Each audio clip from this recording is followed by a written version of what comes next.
இன்றைக்கி குமுதா சமையலறையில் ஒரு லஞ்ச் காம்போ தாங்க பார்க்க போகிறோம். உப்பு பருப்பு, முருங்கைக்கீரை பொரியல்,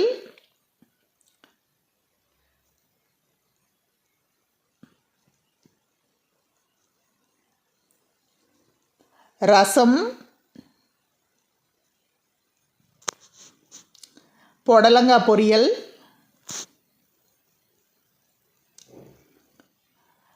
மஞ்சள் பூசணிக்காய் பொரியல்,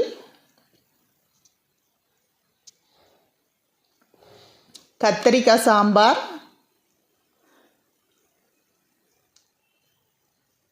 வாழைக்காய் பொரியல்.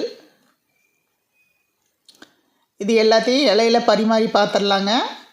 புடலங்காய் பொரியல், மஞ்சள் பூசணிக்காய் பொரியல், வாழைக்காய் பொரியல், முருங்கைக்கீரை பொரியல், சாப்பாடு, உப்பு பருப்பு,